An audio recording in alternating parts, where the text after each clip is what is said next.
بسم اللہ الرحمن الرحیم الحمدللہ رب العالمین والعاقبۃ للمتقین والصلاة والسلام علی اشرف الانبیاء والمرسلین وعلی آلہ الطیبین الطاہرین واصحابہ الاکرمین واولیاء امتہ اجمعین اما بعد۔ معزز سامعین و ناظرین اکرام، عظیم المرتبت خواجگان چشت اہل بہشت کے پیران عظام کا ذکر مبارک، ذکر خیر اور ان کے حالات سلسلے وار آپ کے سامنے بیان کیے جا رہے ہیں، اور اس وقت تذکرہ ہے خانوادہ حبیریان کے امام، ان کے پیشوا، ان کے رہبر اور بانی خانوادہ حبیریہ حضرت شیخ امین الدین حبیرۃ البصری رضی اللہ تعالیٰ عنہ کا، وہ عظیم ذات کہ جس کے کمالات، جس کی عظمتیں، بزرگی روز روشن کی طرح عیاں ہیں، اور جس کی ولایت کا سورج نصف النہار پر ہے، جس کے فیضان سے پورا طریقت کا ایک عظیم خانوادہ وجود میں آیا، اور 4 پیر 14 خانوادوں میں سے جس کا خود اپنا ایک خانوادہ حبیریان ہے، اس عظیم المرتبت ولی کامل مرشد عالم کے حالات آپ کے سامنے آج کی نشست میں بیان ہوں گے۔ حضرت شیخ امین الدین حبیرۃ البصری کا لقب امین الدین تھا، حبیرہ نام تھا، بصرہ کے رہنے والے تھے۔ آپ نے اکابر علماء اور مشائخ کی صحبت پائی۔ صوفیہ آپ کو تاج العارفین، ناصر شریعت، امام طریقت اور حجت الاصفیہ کے لقب سے مخاطب کرتے ہیں۔ آپ کو خرقہ فقر و ارادت حضرت خواجہ حذیفہ مرعشی سے عطا ہوا۔ حضرت شیخ حبیرہ بصری نے 120 سال کی عمر پائی۔ آپ مشہور ہے کہ 17 سال کی عمر میں تمام علوم سے فارغ ہوئے۔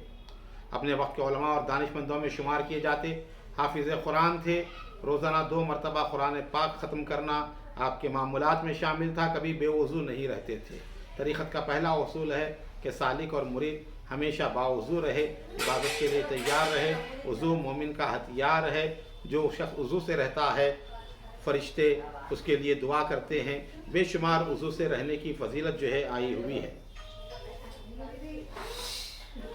حضرت سیدنا خواجہ حبیرۃ البصری رضی اللہ تعالی عنہ نے 30 سال تک شدید ریاضت و مجاہدہ کیا اور آہوزاری کرتے، بارگاہ خداوندی میں روتے، خداوندہ بیچارہ حبیرہ تیرے راہ پر گامزن ہے، اور تمام شکستہ دلی کے باوجود اس نے تجھ سے دل لگایا ہے، اس کو بخش دے اور رحم فرما۔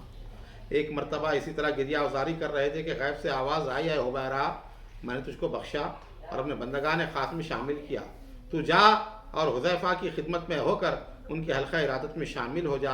چنانچہ وہ فوراً حضرت حذیفہ المرشی کی خدمت میں حاضر ہو کر قدم بوس ہوئے۔ حضرت حذیفہ مرشی نے آپ کو اٹھا کر سینے سے لگایا اور بہت عزت اور شفقت سے پیش آئے۔ جو اللہ کے واسطے اللہ کی راہ میں اللہ کے قرب کے لیے آتا ہے تو شیخ کامل اس کی قدر کرے اور اس کی رہبری اور رہنمائی کرے۔ یہاں اکابر بزرگان دین یہ بات کو بتا رہے ہیں کہ انہوں نے سینے سے لگا لیا اور نہایت ہی عزت اور شفقت سے پیش آئے۔ عزت کی آپ نے حضرت حبیرہ بصری رضی اللہ تعالیٰ عنہ کی، اور فرمایا ہے حبیرہ تم اللہ کے حکم سے 30 سال تک پہلے ہی ریاضت و مجاہدہ کر چکے ہو، اس لیے اس کے اثرات ہونا ضروری ہے۔ بس 1 ہفتے میں منزل مقصود تک پہنچ گئے۔ 1 سال بعد ان کے پیر روشن ضمیر نے ان کو خرقہ فقر و خلافت سے نوازا اور پیران سلسلہ کے نقش قدم پر چلنے کی نصیحت فرمائی۔